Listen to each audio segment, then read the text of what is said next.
21장 1절에서 14절까지 한 절씩 돌아가면서 읽겠습니다. 우리가 그들을 작별하고 배를 타고 바로고스로 가서 이튿날 로드에 이르러 거기서부터 바다라로 가서 그브로를 바라보고 이를 왼편에 두고 수리하러 항해하여 두로에서 상륙하니 거기서 배의 짐을 풀려 함이로라.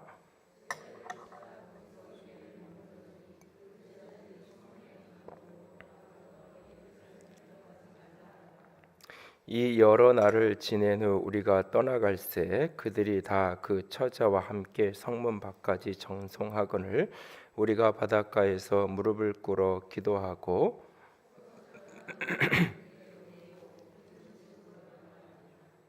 드로를 떠나 항해를 다 마치고 둘레마이에 이르러 형제들에게 안부를 묻고 그들과 함께 하루를 있다가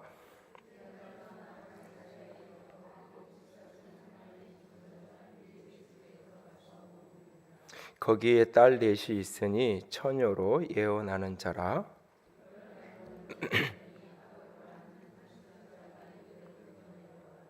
우리에게 와서 바울의 띠를 가져다가 자기 수족을 잡아매고 말하기를 성령이 말씀하시되 예루살렘에서 유대인들이 이같이 이 띠 임자를 결박하여 이방인의 손에 넘겨주리라 하거늘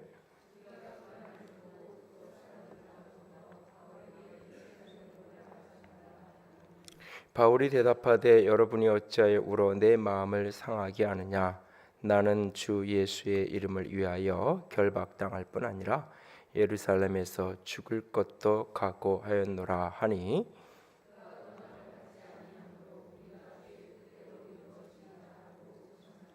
아멘. 사람들은 종종 좋은 선배 또는 이제 요즘 사회에서 많이 쓰는 표현으로 바꾸면 멘토라고 하는 표현을 종종 사용하면서 누군가 내가 이렇게 본받을 만한 사람 또 나를 이끌어 줄 수 있는 사람 그런 사람들이 곁에 있기를 원합니다. 그래서 그런 것들을 그런 사람들을 때로 찾아다니기도 하고요. 그러기도 하는데 그리고 많은 사람들은 내가 더 성장하고 또는 더 성공하지 못하는 이유 가운데 하나가 나를 그렇게 끌어주는 사람이 없어서 그렇다라고 생각을 합니다. 누군가 이렇게 성공한 친구가 있든지 누군가 그게 저 같으면 목회든지 아니면 여러분들 같았던 사업이든지 직장 생활이든지 누군가 이렇게 나보다 이렇게 앞서가는 친구들이나 이런 것들을 볼 때 저 친구는 좋은 선배를 만나서 또는 좋은 멘토나 스승을 만나서 아니 또 더는 그런 어떤 그게 부모일 수도 있고 그렇게 누군가가 이끌어주는 사람이 있어서 저 사람은 훨씬 잘 가는 거야 쉽게 성공하는 거야라고 우리는 이렇게 생각하면서 내가 그렇지 못한 것들을 쉽게 변명하며 이렇게 핑계거리를 만들고 싶을 때가 종종 있습니다. 사실 그러나 현대 사회를 놓고 보면 사실 조금만 내가 눈을 열고 이렇게 보면 얼마든지 우리가 배울 수 있는 대상이 있고 사람이 있고 그러면서 끊임없이 훈련시켜 갈 수 있는 여지는 얼마든지 있는 걸 보게 됩니다. 사실은 내가 무엇인가를 하려고 하는 내가 적극적이고 능동적으로 배우고 닮아가려는 의지를 갖기보다는 누군가 나를 이렇게 와서 이렇게 끌어주기를 원하는 이게 이제 신앙의 모습에서도 그런 경우가 종종 있는데 그러니까 하나님이 나는 그냥 가만히 주저앉아 있으면 하나님이 와서 알아서 나를 일으켜 세워서 알아서 어느 자리에 이렇게 옮겨주기를 원하는 그런 태도 그것이 믿음 좋은 것이라고 때로는 오해를 하는 경우도 종종 보게 됩니다. 그래서 믿음 좋은 것이 잘못하면 굉장히 게으르고 나태하고 책임 전가하고 이런 모습의 형태 옆에서 제3자가 믿음이라는 요소를 빼고 그 사람의 삶의 태도를 보면 굉장히 그렇게 소극적이고 수동적인 그런 어떤 형태의 반응이 나타나는 경우를 때로 만나게도 됩니다.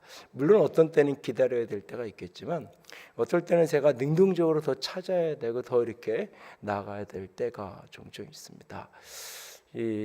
사실 저는 부교육자 생활을 딱 1년 하고 전사 생활 딱 1년 하고 교회를 개척을 해서 시작을 하면서 뭐 이제 당시는 학교를 이제 신대원을 다닐 무렵이었으니까 학교 다닐 때는 그냥 일단은 주일날 설교하고 이 주중에 이런저런 학교를 다니면서 그냥 예배를 섬긴다, 설교를 준비를 나름대로 해서 하는 것, 그것이 전부라고 생각을 하고 어쨌든 시간이 이렇게 지나갔는데, 그러고 나서 이제 사실 학교를 졸업하고 나서 목회를 하는 시간 동안 제 안에도 그런 고민과 갈등이 있었던 시간들이 있었죠. 그래서 이렇게 친구들이나 가까운 이렇게 선후배들이 이렇게 한국 교회 이렇게 이름됨을 아는 유명한 목사님들 밑에서 이렇게 훈련받고 그러면서 거기서 이렇게 사역도 하고 그런 것들을 보면서 한편으로는 이렇게 부러울 때도 있고 나도 다 놓고 가서 지금 나 아직은 어리니까 가서 배우는 게 맞는 게 아닌가 이런 생각을 했던 시간들도 이렇게 있었어요. 그러다 어느 날 문득 제 마음에 이제 태도를 바꾸고 이제 어떻게 보면 하나님이 제게 주신 성향적인 어떤 축복 가운데 하나인데 이렇게 새로운 것을 받아들이고 그 배우는 거 다른 사람의 것을 배우고 특별히 이제 뭔가를 이렇게 응용하는 데 있어서는 굉장히 이렇게 열린 마음들을 늘 어렸을 때부터 이제 속에 그런 것들이 있었어요. 그래서 당시에 벌써 이제 뭐 한 25년, 30년 가까이 되죠. 그래서 대학 다닐 때는 사실은 이 한국 교회에 복음주의 4인방이라 그래가지고 뭐 이제 돌아가신 옥하는 목사님, 하영주 목사님 그리고 지금도 아직 살아계신 이제 홍정길 목사님, 이동원 목사님 이분들이 이제 40대 중반부터 시작을 해가지고 왕성하게 이제 다양한 이제 이렇게 무브먼트를 한국 교회 안에 일으키고 50대에 들어서는 이제 뭐 다양한 세미나를 예를 들면 제 나이 때 욕하는 목사님이 평신도를 깨운다 세미나를 전국 교회를 대상으로 했었죠. 그러면서 어쨌든 강한 영향력을 미치고 있었고 이제 동료들은 이제 그분들 밑에서 이렇게 가 있는 친구들이 여럿 있고 그랬는데 어느 날부터 제가 이제 그 한 분씩을 이렇게 연구를 하기 시작했던 적이 있어요. 그래서 그 교회의 부교육자나 밑에 있는 친구들을 만나서 몇 번씩 만나서 내가 묻고 싶은 것들을 묻기도 하고 그분들이 쓴 책들 설교가 이제 그때만 해도 이제 영상이 많이 발달을 됐을 때가 아니니까 테이프를 이제 친구들한테 보내달라 그래서 테이프를 이렇게 듣고 그러면서 이렇게 그리고 이제 뭐 이제 홍정길 목사님만 제가 한 그 교회를 잠깐 대학 다녔어서 한 1년 이상 이제 설교를 꾸준히 들었던 적이 있고 다른 분들은 이렇게 파편적으로 사실은 그랬죠. 그러면서 이제 그분들의 장점들 어떤 부분들 그리고 그것을 내가 수용할 수 있는 부분들 나한테 맞는 부분들 그런 것들을 이제 생각을 하면서 이것저것 이제 뛰어다가 제 속에 많이 이것저것 이제 들어와서 같이 버무려지게 된 것 같아요. 그리고 이제 그 과정 속에 이제 또 다른 여러분들이 이제 제 속에 많은 영향으로 이렇게 와 있는 분들이 참 많은데, 그러니까 끊임없이 이렇게 내가 그분들은 내가 그만큼 영향을 받았다고 얘기해도 그런지 모를 거예요. 예를 들면 재작년에 작년에 임직식 입당 예배 드릴 때 오셨던 방성희 목사님 같은 경우도 내가 이렇게 영향받은 이야기를 그날 좀 이렇게 했더니 전혀 사실은 그분은 이렇게 짧은 기간 몇 개월 이제 두 학교에서 만나고 몇 번 이제 사적으로 교제를 한 게 전부인데 어떤 부분을 이렇게 배우려고 애를 쓰고 그것이 내 속에 이렇게 오랜 세월이 지나면서 이렇게 만들어지고 빚어지고 그랬던 기억이 있습니다. 여러분들이 무엇인가를 하려고 할 때 자꾸 내가 모든 것을 창작해야 된다라고 너무 사실은 이 세상에 어떤 것도 순수한 창조나 창작은 존재하지 않죠. 어떤 아이디어나 다 사실 이렇게 세상의 모든 거는 다 어쩌면 표절이에요. 그런데 그것을 내가 표절했다는 것을 밝히냐 안 밝히냐에 따라서 표절이 되기도 하고 인용이 되기도 하고 응용이 되기도 하고 사실은 그런 거죠. 모든 것들이 사실 무에서 유를 만드는 것은 하나님밖에 없어요. 그래서 여러분들이 자꾸 무엇을 하기 원한다면, 그러니까 제가 이제 가끔은 답답할 때 중에 하나가 뭐 어떤 가게를 뭐 문방구를 누가 하겠다 그러면 적어도 그걸로 성공한 그 문방구로 해서 자기가 생각하기에 자기보다 막 너무 이런 정도는 아니어도 자기가 투자할 수 있는 규모로 시작해서 자기보다 성공한 사람들을 찾아서 어떤 요소 때문에 그럴 수 있었는지를 리서치하고 연구하고 거기 가서 이렇게 몸을 부딪히면서 좀 이렇게 해보기도 하고, 그 전혀 그런 시간도 가지지 않은 채로 어디 가서 이렇게 부동산 가서 얘기 듣고 이 동네는 이 가게 하면 잘 될 것 같다고 얘기 들어서 털썩 가서 이렇게 인수해서 이렇게 해가면서 이제 자충우돌 하죠. 근데 뭐 이렇게 자본금도 많고 여유가 많으면 해가면서 자충우돌 해도 괜찮아요. 까먹으면서 배우면 되니까. 근데 사실은 그렇지 못한데 이렇게 자꾸 그러면서 이제 누군가가 나를 이끌어주지 않고 이런 것 때문에 또 힘들어하고 그런 경우들을 보는데, 자꾸 능동적으로 우리가 배우고 취하고 그랬으면 좋겠는데요. 성경을 읽어가면서도 마찬가지예요. 성경 속에 성경을 때로는 성경에 등장하는 인물들을 중심으로 이렇게 들여다보면서, 그러니까 우리는 자꾸 그런 인물들의 어떤 특성을 본받으려 하는 것들을 너무 이렇게 구속사적인 어떤 성경 해석 이런 걸로 이렇게 가둬가지고 그걸 부정적인 것으로 이해하는 경우가 종종 있어요. 그러니까 복음의 핵심을 놓친 채로 그렇게 한다면 그건 분명히 잘못된 거예요. 그러나 복음의 핵심을 충분히 드러내면서도 성경의 인물들과 그 상황들을 자신에게 끊임없이 적용시키면서 내가 그 자리에 그런 위치를 하면 어떨까 하는 생각들을 끊임없이 해갔으면 좋겠어요.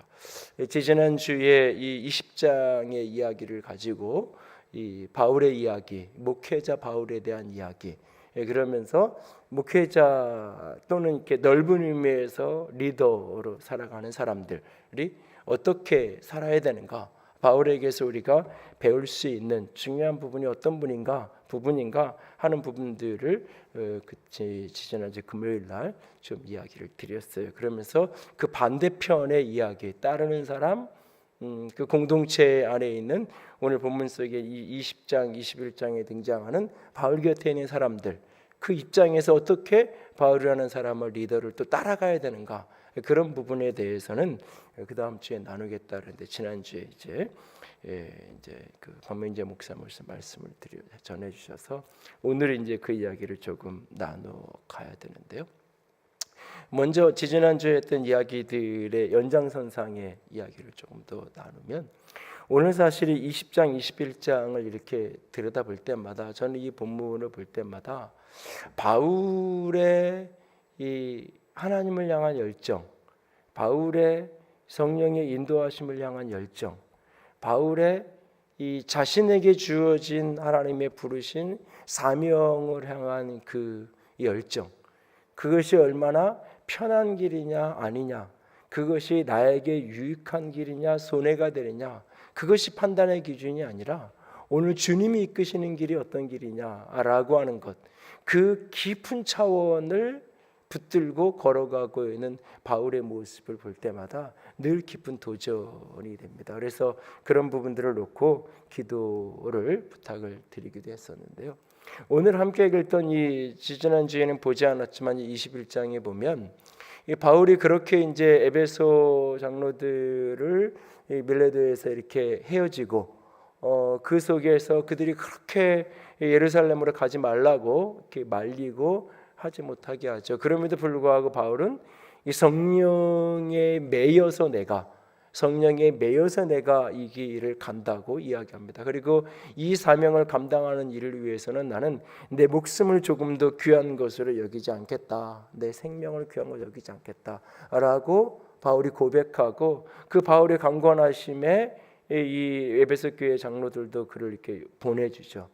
그렇게 해서 이제 배를 타고 밀레도에서 지금의 이제 뭐 사이프러스 이쪽 지역을 쭉 지나서 이제 결국 이제 가이사랴까지 이제 이스라엘 이제 예루살렘 근접한 지역까지 이동이 오는 과정을 거쳐주는데요.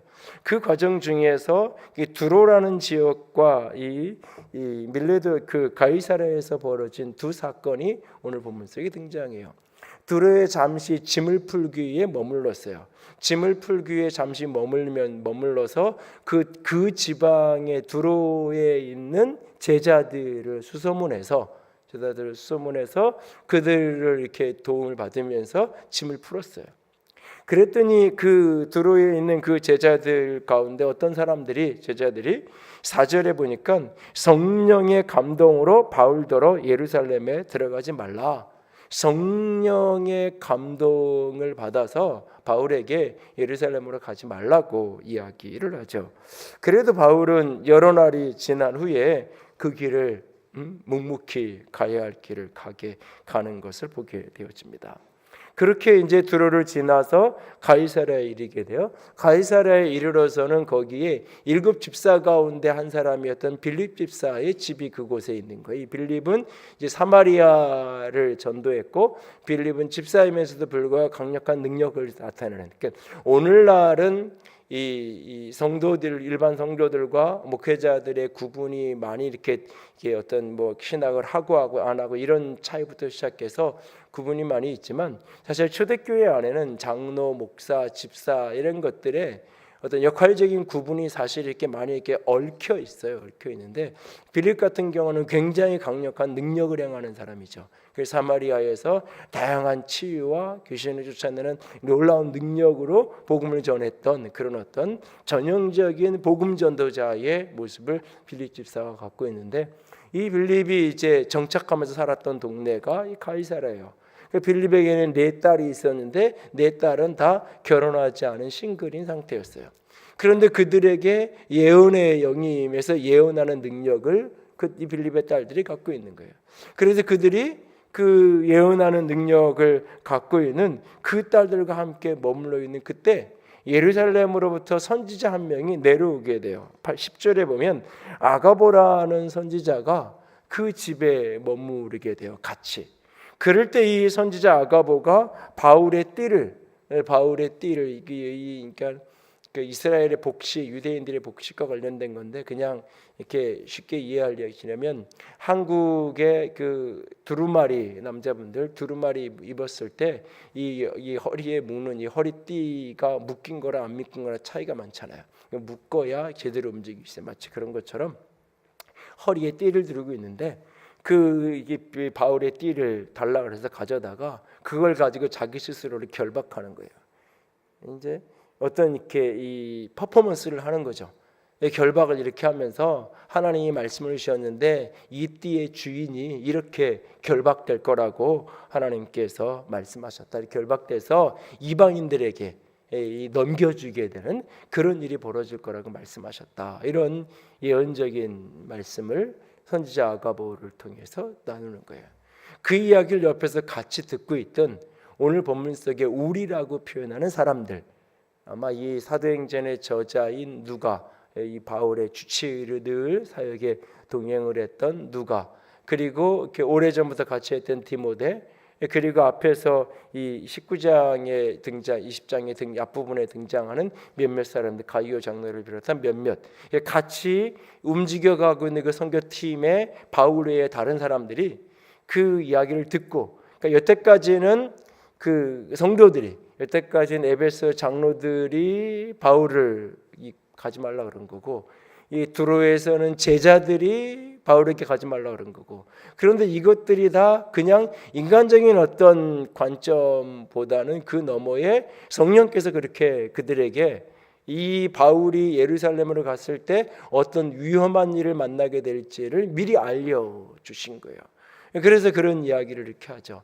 더군다나 이번에 이제 빌립의 집, 4딸들이 예언하는 능력을 갖고 있는 그 집에 머물러 있을 때 예루살렘으로부터 선지자 아가보가 와서 실제로 이 퍼포먼스를 하면서까지 이게 직접 이렇게 시각적으로 보여주는 상황이 되니까, 이번에는 이제 그 같이 선교 바울하고 같이 사역을 한 선교팀들이 전체가 다 바울에게 이야기하는 거죠.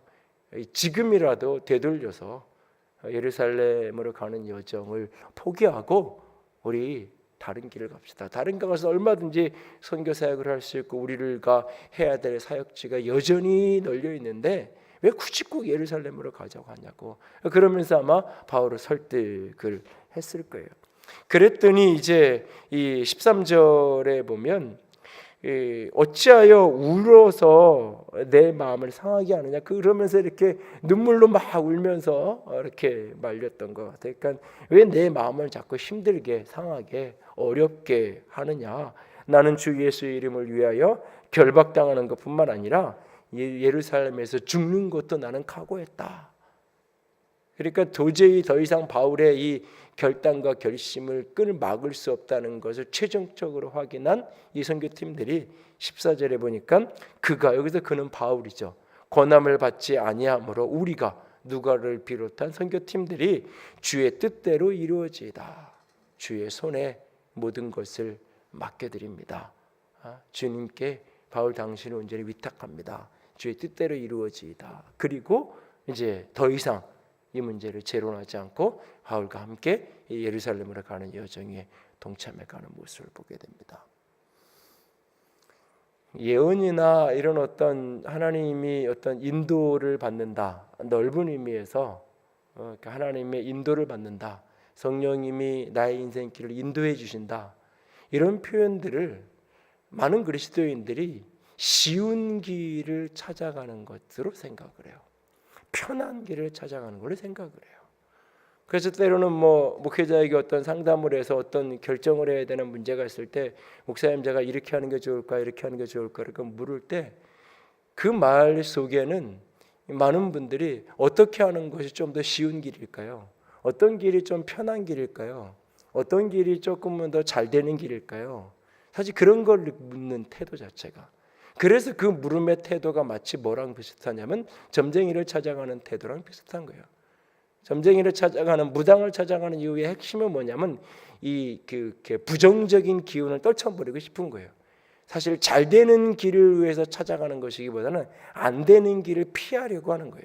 그래서 대부분의 무당을 찾아가면 무당은 안 되는 악한 걸 이야기해요. 그래서 그걸 위해서는 뭔가 자신의 도움을 받아야 되는, 잘 될 것을 이야기하는 것보다는 부정적인 것을 자꾸 이야기하면서 두려움을 조장하면서 그 두려움을 자극해서 무엇인가, 그것이 굿이든 부적을 쓰는 거든 무엇인가를 하게끔 유도하고 그렇게 유인하는 거죠. 사실 이제 복음의 이름으로 잘못된 사역을 하거나 잘못된 어떤 상담을 하고 인도를 하면 그런 식으로 똑같은 형태로 성도들의 두려움과 이런 것들을 자극해서 끌고 갈 수 있어요, 사실은. 그러나 성경은 결코, 하나님은 성경에 등장하는 모습들은 그렇지 않죠. 그러니까는 바울의 모습이, 본문서에 등장하는 바울의 모습이 우리가 깊이 들여다봐야 될 것은 뭐냐면 성령께서 보여주신 거는 분명해요. 뭐냐면 예루살렘으로 가면은 결박당할 거다. 고난과 환난과 핍박이 있을 것이라는 거 분명해요. 이거는 이 외적으로 여기서 보면 두로에 있는 제자들이 성령으로 말하고 있고 아가보가 그렇게 예언적인 퍼포먼스를 하고 있고, 그리고 바울도 이미 20장에서 이야기해요. 성령이 내게 그렇게 말씀해 주셨다고. 바울이 내적으로 듣는 하나님이 인도하신 성령의 음성도 이 예루살렘으로 가는 길은 고난의 길이고 핍박의 길이고 가면 결박될 수 있다라는 것이 알고 있는 거예요, 본인도. 그런데 하나님의 명령은 열려 있는 거예요. 이렇게 어려우니까 너 가지 마, 이 길은 안 돼라고 하는 게 아니라, 안 돼가 아니라 그 속에서 열려 있는 거, 선택권이 열려 있는. 그러니까 바울이 오래전에 아시아로 선교를 하고 싶었던 때가 있었어요. 2차 선교 여행을 가면서 바울이 아시아, 지금의 에베소를 비롯한 그 지역으로 2차 선교 여행, 갈라디아 지역으로 선교를 가려고 하는데 계속해서 막아요. 그 막는 장면을 보면 예수의 영이 막았다고 이야기하고 있어요. 가려고 하는데 길이 자꾸 막히는 거예요. 그 성령께서 분명하게 예수의 영이 그 길을 계속 막으니까 주께서 이 길을 원하지 않으시는구나 해서 깨닫고 그가 돌이켜서 유럽으로 넘어가는 거예요. 마게도냐 지경으로. 그래서 이제 유럽 선교의 문이 열려지게 되는 거죠. 그러니까 성령님께서 명확하게 이 길은 안 돼 라고 말씀하신 게 아니라, 그렇게 인도를 하신 게 아니라, 이 길에는 많은 고난이 따른다, 이 길에는 많은 시련과 어려움이 따른다 라고 말씀하시는 거예요. 그리고는 열려 있는 거예요. 어렵고 힘드니까 안 갈 수도 있어요. 안 가도 괜찮아요. 안 간다고 이게 불순종하는 건 결코 아니에요. 그런데 바울의 내면 깊은 곳에는 성령님이 그렇게 고난의 길을 말씀하시지만, 그럼에도 불구하고 저 깊은 곳에서는 내가 예루살렘으로 가야 하는, 가서 무엇을 어떤 일 때문인지는 다 알 수 없지만, 어떤 만남이 있고 어떤 일 때문에 하나님이 나를 예루살렘으로 가는 것을 내면 깊은 곳에서 강권하는지는 다 알지 못하지만, 표면적으로 보이는 성령의 인도하신, 표면적으로 들리는 하나님의 음성, 더 깊은 곳에서 성령께서 나를 강권하시는 거예요. 그래서 바울은 그것을 성령에 매여서 내가 간다, 끌려간다. 그러니까 내가 이렇게 선택하고 가는 게 아니라 마치 끌려가는. 그러니까 지금 다른 사람들은 이 바울의 깊은 차원을 이해하지 못하는 거예요. 성령의 음성을 듣는다고 하는 사람도, 예언의 영을 받았다고 어떤 선지자라는 사람도 바울의 저 깊은 차원에 있는 하나님과의 교통하고 있는 그 부분을 그가 다 이해하지 못하는 거예요. 그래서 말리고 그런 거예요. 그런데 바울은 끝까지 그 길을 걸어가고 있는 모습을 보게 돼요. 그러니까 이 모습들을 이렇게 들여다보면서 하나님의 인도하심을, 이 깊은 차원의 인도하심을 받을 수 있으면 얼마나 좋을까. 바울과 같이 더 깊은 차원의 인도하심을 받을 수 있는 그런 주의 사람이고 싶다. 그런 어떤 소원을 늘 갖고 기도의 제목으로 품고 살아가는데요. 여러분 속에도 그 소원이 있었으면 좋겠어요. 끊임없이 우리는 이 하나님께 묻고 하나님께 인도를 받는다는 개념을 자꾸 편한 길을 찾는 개념으로만 자꾸 연상을 한단 말이에요. 그러다 보니까 하나님의 인도를 받아서 갔는데 엄청난 시련과 혼란이 다가와요. 그럴 때 많은 사람이 어떻게 느끼냐면, 내가 속았나 아니면 잘못 들었나라고 생각을 하죠. 한동대학교에서 이렇게 19년 동안 총장 사역을 하시다가 재작년인가 은퇴하신 김행길 총장님의 그 갈대상제라는 책을 보면, 그분이 그 한동대학교가 개교할 때 처음 부름받아서 카시트로 가기 전에 카시트 교수로 있었던 그분이 그 길을 떠날 때에 이렇게 한 번도 평상시에 상상하거나 생각하거나 꿈에도 꾸어보지 않았던 것들을 하나님께서 다양한 방법을 통해서 하나님의 뜻을 확증시켜 주시고, 그래서 결국은 모든 걸 내려놓고 그 길을 걸어가죠.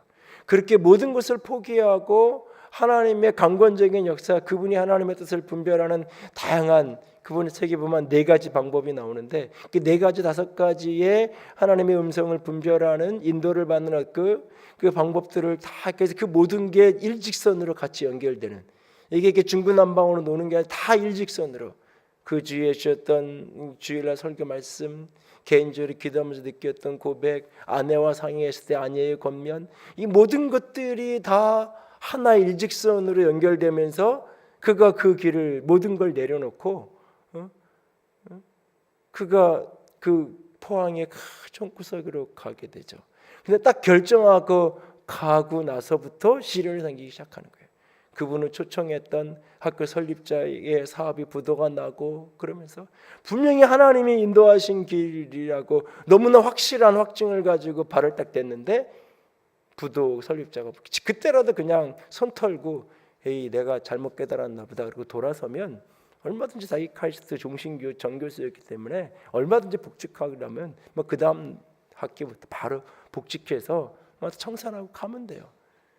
근데 그 길을 마치 우직하게 끝까지 그 길을 이렇게 걸어 가시면서 학교 하나를, 믿음의 학교, 뭐 여러 가지 긍정과 부정, 온전하지 않으니까 누구도 긍정과 부정의 이야기들이 최근에 아주 나오고 있지만, 그럼에도 불구하고 많은 영향력을 미치는 학교를 세우고 사람들을 세워가는 일에 밑거름을 했던 걸 보게 돼요. 그러니까 하나님의 인도가 분명한데 갔어요. 근데 시련이 닥쳐요. 이 시련이 닥쳤을 때 태도가 어떤 태도를 가져야 되냐면, 시련이 닥쳤을 때 이걸 하나님의 인도하심이 분명하기 때문에 뛰어넘을 수 있다는 믿음을 가지고, 감당치 못할 시험당함을 허락하지 아니하시고 우리가 감당할 수 없을 때는 피할 길을 내신다는 주의 약속의 말씀을 믿고, 피할 길을 그분이 내시든지 아니면 이것을 뛰어넘게 하실 거라는 믿음을 가지고 끝까지 버티고 가야 되는, 그거를 위해서 사실은 하나님의 인도하심을 받는 게 필요한 거예요. 근데 우리는 하나님의 음성을 듣다 인도를 받는다는 이야기를 그러니까 편한 길을 찾는 걸로 오해해요, 자꾸. 그러니까 쉬운 길을 찾는 걸로. 그러다 보니까 인도를 받는 것도 잘 안 되고, 왜냐하면 자기가 하고 싶은 게 있거든요. 이게 자기 뜻을 내려놓고 하나님의 인도를 받으려고 애쓰는 게 아니라 자기가 하고 싶은 거, 원하는 거, 이렇게 하면 잘 될 것 같은 거, 그거에 하나님의 뜻을 갖다 끼워 맞추기를 원해요. 끼워 맞추기를 원해요. 그래서 이렇게 상의를 하고 의논하는 것도, 저 사람한테 물어보면 이거 안 된다 그러면 안 찾아가요. 이 사람한테 하면 이거 된다 그럴까 도 그런 사람들을 만나요. 그리고는 좀 이렇게 그 시작하기 전에 상의도 하고 의논 좀 하지 그랬어요. 다 의논했다 그래요. 누구한테 의논했는데요? 내 이야기를 지지해 줄 사람들만 찾아서. 그러니까 하나님의 인도를 받는다는 것은 결코 쉬운 길을 찾아가는 길이 아니에요. 결코 편안한 길을 찾아가는 길이 아니에요. 분명히 그 속에 고단함이 있고 시련이 있고 아픔이 있고 힘겨움이 그 속에 있어요. 분명히. 그럼에도 불구하고 하나님께서 강건하여 끌고 가시는 길이기 때문에 반드시 그 속에 하나님이 이루시고 원하는 목적이 있고, 하나님이 그 여정을 통해서 반드시 하나님께서 승리하게 하실 것이라는 사실, 그 확신이 내면 깊은 곳에 있는 거예요. 나는 죽어도 내가 결박당할 것뿐만 아니라 예루살렘에 죽을 각오도 돼 있다. 죽을 각오라 가는 거예요. 죽을 각오, 진짜 죽을 각오라.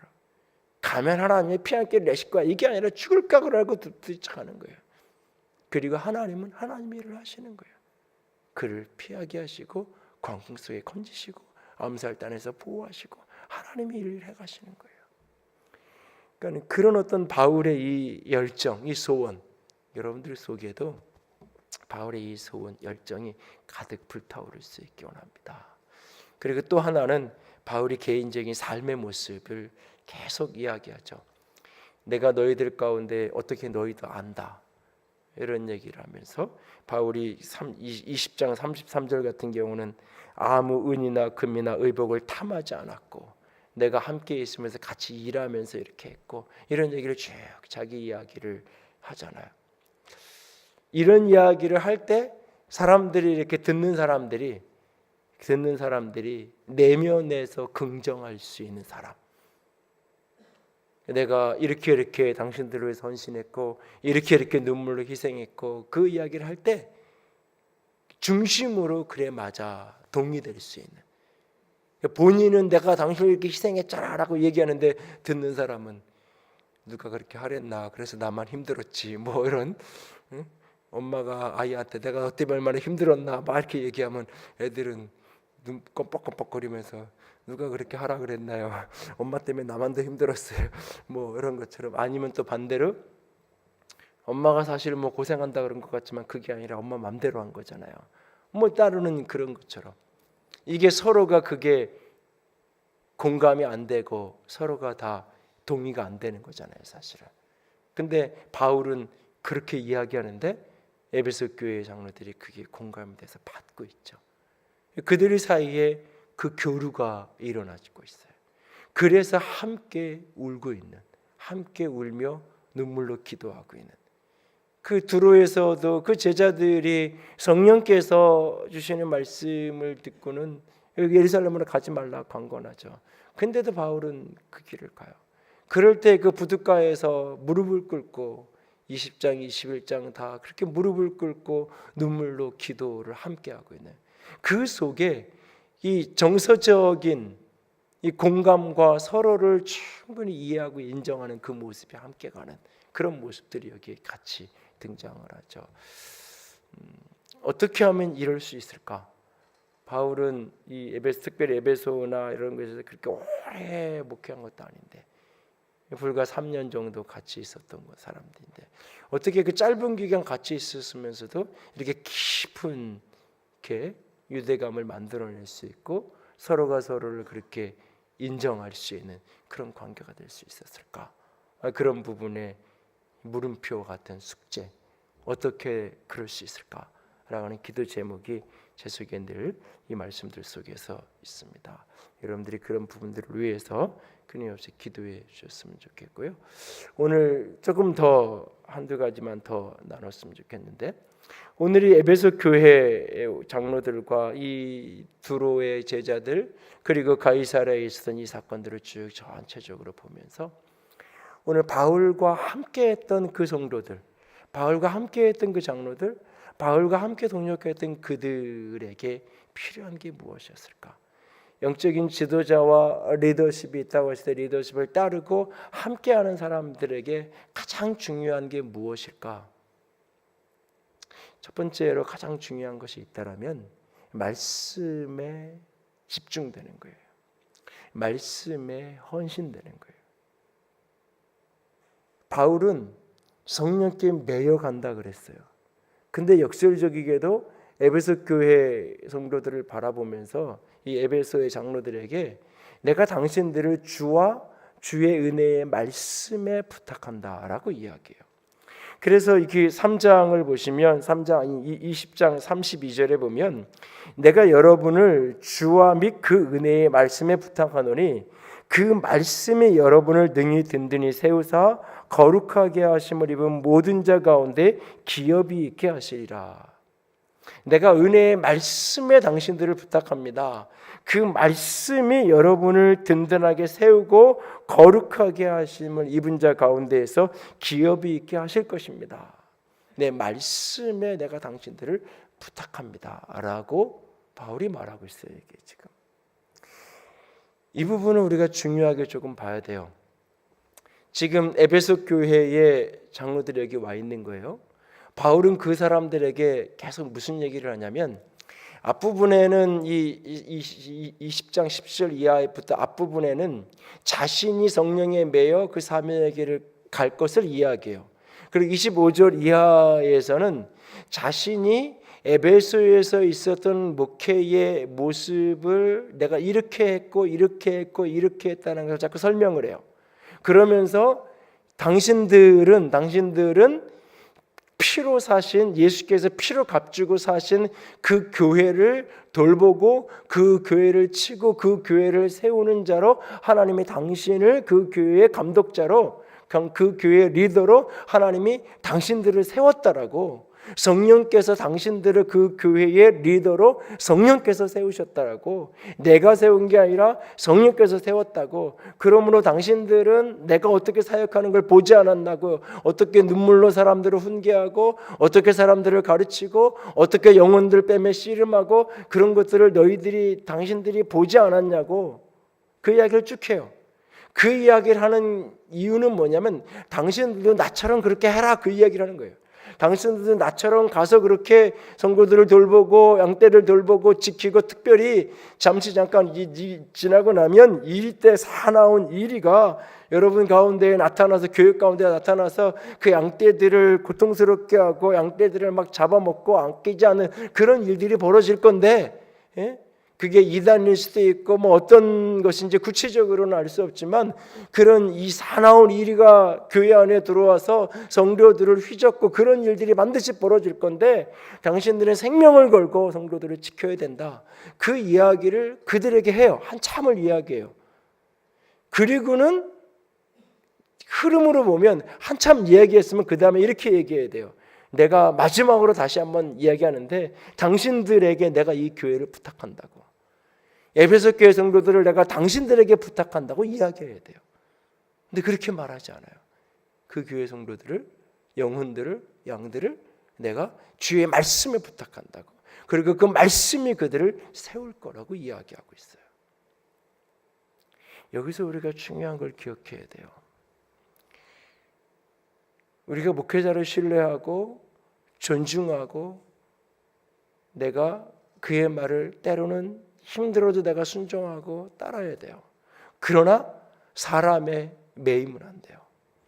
그러나 나는 사람을 따르는 게 아니에요. 목회자를 통해서 하나님이 말씀하시기 때문에 내가 하나님께서 내게 주시는 말씀을 나는 따르는 거예요. 그런데 그 말이 하나님의 사람인 목회자를 통해서 내게 왔기 때문에 제3자가 보면 그게 말씀을 따르는 건지 목회자를 따르는 건지 잘 구분이 안 돼요. 제3자가 보면 하나님의 말씀이 목회자를 통해서 내게 전달되어지고 내게 주어진 것이기 때문에 내가 그것을 아멘으로 받고 순종하고 존중하고 따라갈 때 하나님을 따르는 건지 사람을 따르는 건지 밖에서 보면 이 두 가지가 구분이 안 돼요. 근데 자기 자신은 분명하게 알아야 돼요. 우리는 사람을 따르는 게 아니에요. 목회자가 믿을 만한 사람이기 때문에 나는 그 사람을 따르는 게 아니에요. 바울이 우리 교회 목사이기 때문에 이들이 따르는 게 아니에요.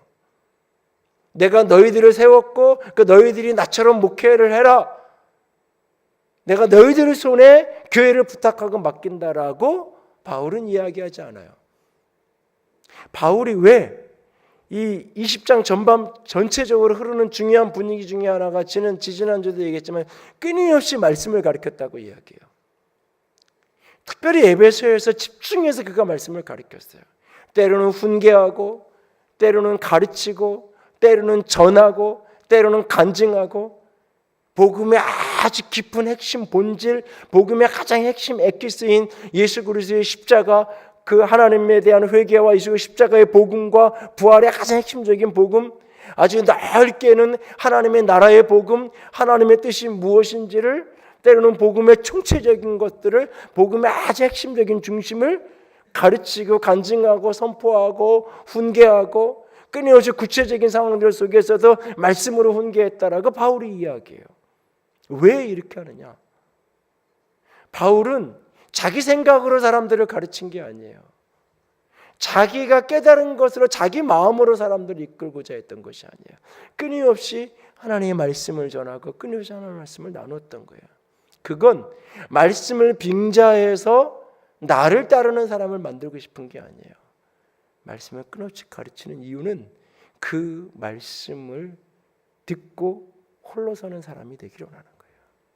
말씀에 붙들려서 말씀이 나를 세우고 말씀이 나를 일으킨다라는 것을 스스로 체험하며 살아가기를 원하는 거예요. 말씀을 끊임없이 훈련시키려고 하는 것들, 교회에 사람을 만들기 위해서 성경 공부를 시키고 제자 훈련을 하는 게 아니에요.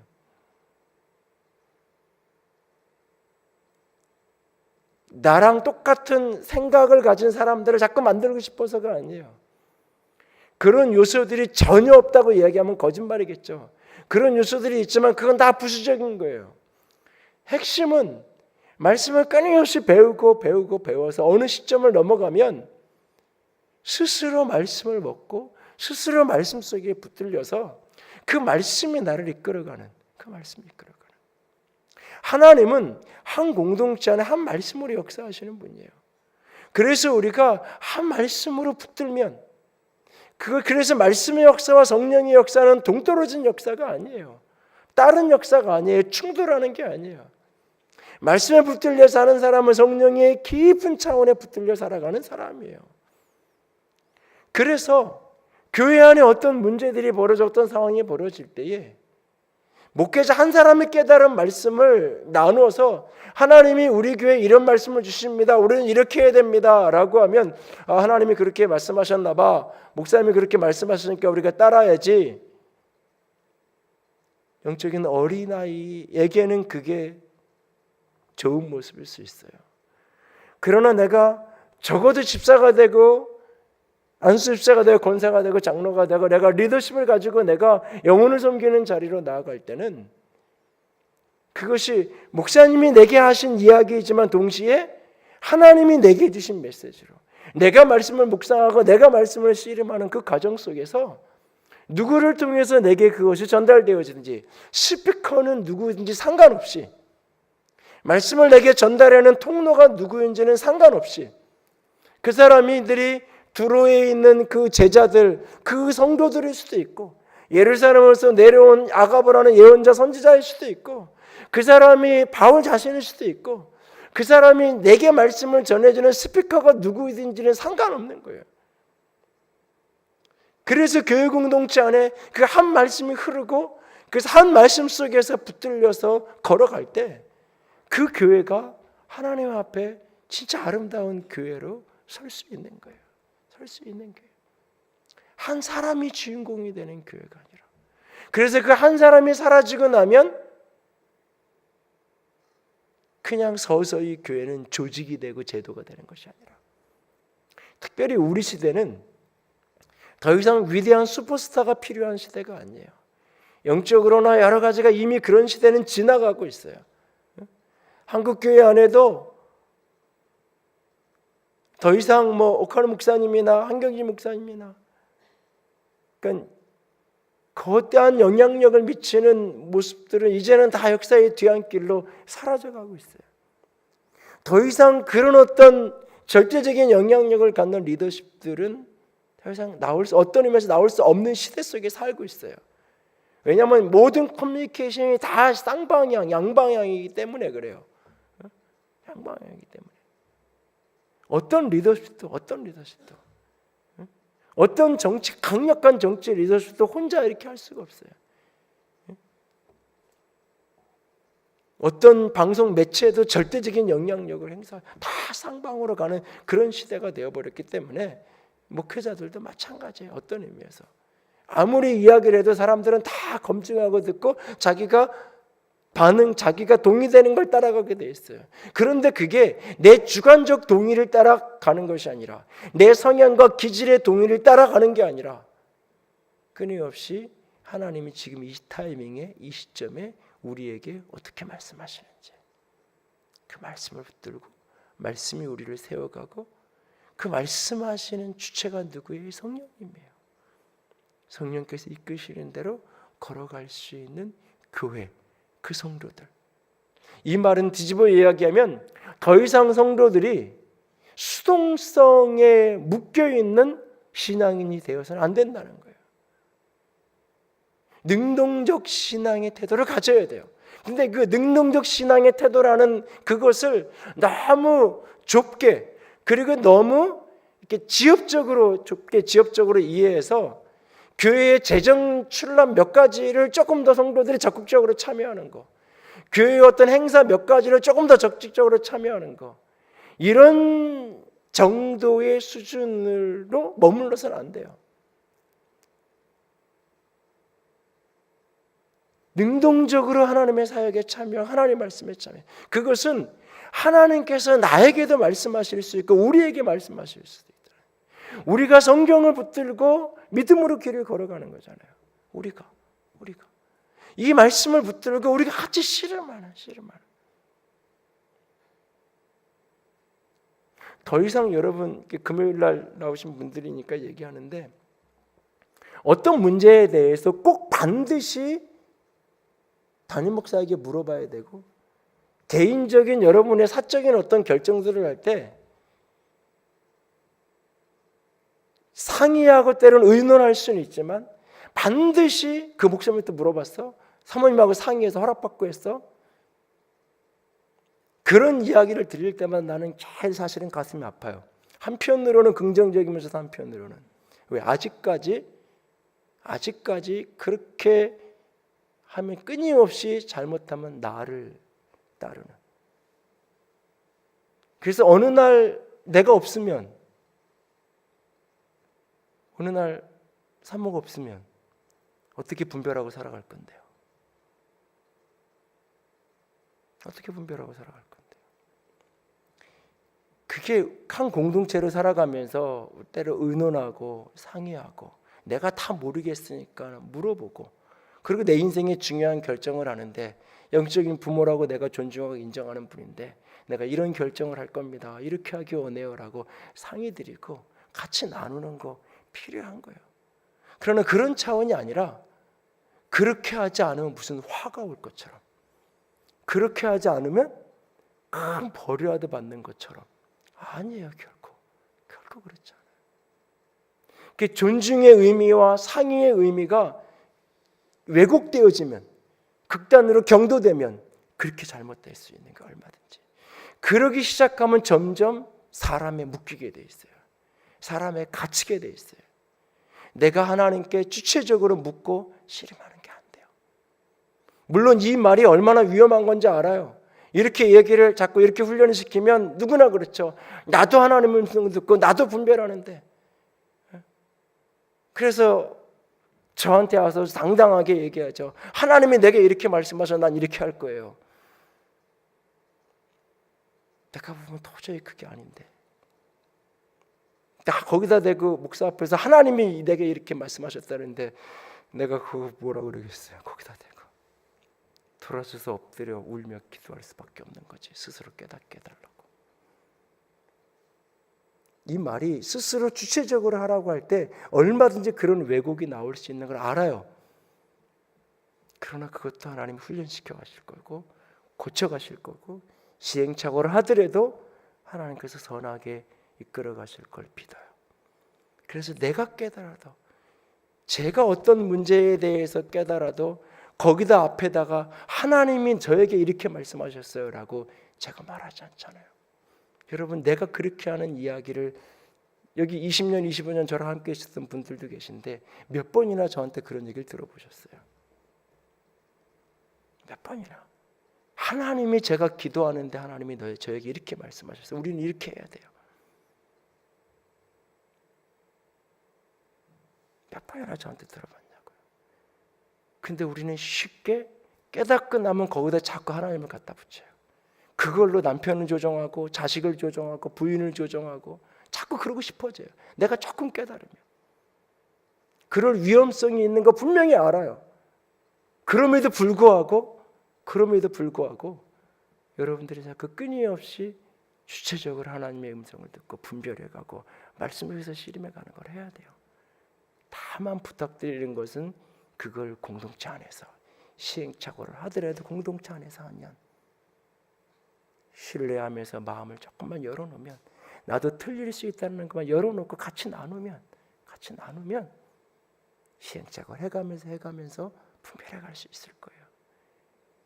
말씀이 우리를 든든히 세워간다고요. 말씀이. 이 말씀은 단지 이 기록된 말씀, 피상적인 이 말씀이 아니에요. 이 말씀이 살아서 살아있는 생명으로 내게 움직여야죠. 그래서 어떨 때는 말씀이 내 이성을 거치지 않고 넘어가는 거예요. 여러분, 말씀 묵상을 계속 하다 보면요, 큐티를 하다 보면요, 그럴 때가 있어요. 설교를 열린 마음으로 듣다 보면요, 그럴 때가 있어요. 내 이성으로는 무슨 말인지 모르겠는데 내 마음 깊은 곳에서는 확신이 생기고, 이 말씀이 무슨 뜻인지 나는 해석이 안 되는데, 읽긴 읽었고 큐티하면서 묵상한다고 했는데 뭔 말인지 모르겠는데 내 내면 깊은 곳에서는 이해할 수 있는 힘이 생기고, 그런 경험을 하게 돼요. 말씀이 내 이성을 통과하지 않고 내 영에 부딪히는 거예요. 말씀은 좌우의 날선 검이 있어서 내 심령 골수를 찔러 쪼갠다 그래서 말씀이 내 심령 골수, 내 영혼 깊은 곳을 바로 뚫고 들어가는 거예요. 일반적인 대부분의 경우는 이성을 거쳐서 들어가는 거예요. 이성을 거쳐서 깨닫고 이해된 게 마음으로 품어지고 마음으로 받아지는 게 일반적인 경우에, 대부분의 경우예요. 그러나 때로 그 이성을 뚫고 넘어가게 되는 거예요, 말씀이.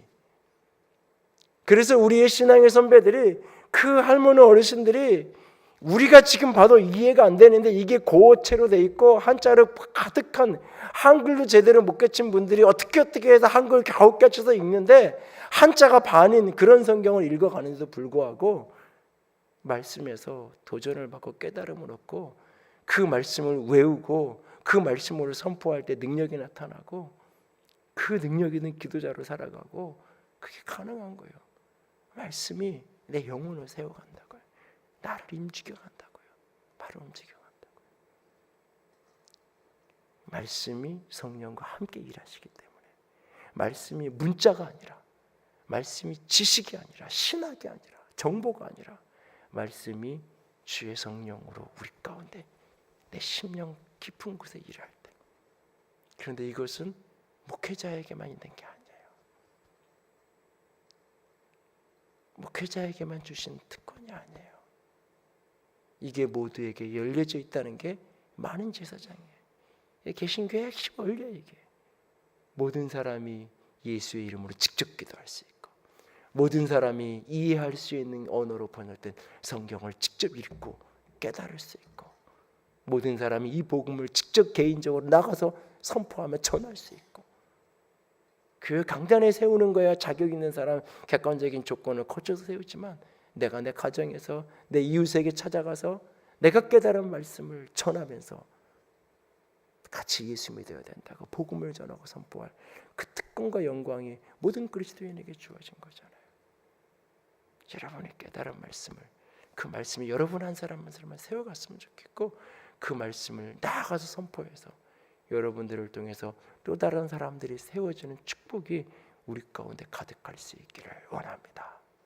말씀이 나를 세우는 그리스도의 사람, 목회자를 존중하고 하나님의 사람들을 위해서 기도하고 성령에 깊이 붙들린 사람이 되게 해달라고 끊임없이 충고하고, 때로는 내가 지지자가 되기도 하고 후원자가 되기도 하고, 내가 함께 존중하고 따라가지만 그것이 사람에게 매이는 것, 그것이 사람에게 묶이는 것, 예수의 정신보다 우리 교회의 목회 철학이 우선이 되는 것, 예수의 정신보다 목회자의 개인적 스피릿과 가르침이 먼저라면 그것은 이미 복음의 생명력이 흐려지는 증거예요. 목회자는 소리와 같아요. 하나님이 머물라 하시는 기간 동안 머물고, 하나님이 감당하라는 기간 감당하고 사라지는 거예요. 그 다음에 하나님의 교회를 이끌어 가시는 거예요. 교인들이 성도의 교회의 주인이라고요? 아니에요. 착각하지 마세요. 목회자도 이 교회의 주인이 아니지만 여러분들도 이 교회의 주인이 아니에요. 나도 이 교회가 내 거라는 생각을 버려야 되지만 여러분들도 마찬가지예요. 이 교회의 주인은 예수 그리스도예요. 그래서 우리가 그의 말씀을 들어야 되는 거예요. 저도 듣고 여러분도 듣고, 그래서 같이 인도하실 순종해 가는 거예요. 적어도 리더십들은 그게 돼야 되는 거예요. 그게 교회인 거예요. 그게 세상 공동체와 다른 거예요. 그걸 세상 가운데 보여줄 수 있어야 되는 거예요. 그래야만 세상은 교회를 두려워해요. 함부로 하지 않아요. 믿지 않는 사람들이 함부로 손댈 수 없어요. 하나님의 영이 그곳에 일하기 때문에, 하나님의 말씀에 이끌려서 목회자와 성도가 함께 걸어가기 때문에 우리 교회가 그런 교회가 될 수 있기를 원합니다. 여러분 한 사람 한 사람이 말씀을 주체적이고 능동적으로 붙들 수 있기를 원합니다. 말씀을, 설교를 듣는 것으로 제발 말씀을 접하는 게 전부가 되지 않게 원합니다. 매일매일 말씀을 묵상하십시오. 깨닫지 못해도 괜찮아요. 이해하지 못해도 괜찮아요. 아니 혹 조금 틀리게 깨달아도 괜찮아요. 하나님 앞에 그래도 또 엎드리고 엎드리세요. 말씀을 펼쳐놓고 시행착오를 하지만 공동체 안에서 교정되면서 말씀이 여러분을 세워가는 것을 경험하게 될 거예요. 그 간증이 여러분 속에 가득할 수 있기를 원합니다. 그래서 우리의 자녀들이 이 말씀으로 세워주는 축복이 있으면 좋겠어요. 우리 청년들, 학생들 같이 예배드리는데 말씀이 내 인생을 이끌어가는, 오늘 이 말씀처럼 말씀이 여러분을 능히 세우사, 말씀이 나를 세웠다고, 말씀이 거룩하게 하심을 입은 모든 자 가운데 기업이 있게 하셨다고, 내 인생의 축복, 내 인생의 성취, 이 모든 것이 주의 말씀이 나를 여기까지 이끌어왔다고 그렇게 고백할 수 있는, 그렇게 간증할 수 있는 그런 인생으로 우리가 자라갈 수 있기를 원합니다. 목회자는 그 여정 속에 작은 디딤돌 하나 놓는 사람이고, 목회자는 그 여정 속에 길 하나, 문 하나를 살짝 열어주는 사람이 뿐이에요. 주님이 그 일은 궁극적으로 해가시는 거예요. 성령님이 주의 말씀을 통해 이루어 가시는 거예요. 우리 모두가 그렇게 성령에 매여 있고 말씀에 매여 있기를 주님의 이름으로 부탁을 드립니다. 기도합시다.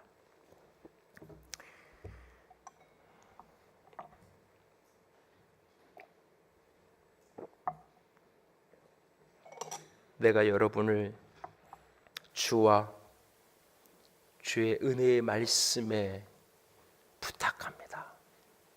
그 말씀이 능히 여러분을 견고하게 세울 것이고 주님 안에 영광스러운 거룩한 기업이 있도록 주께서 하실 것입니다. 주께서 그렇게 우리에게 약속하십니다.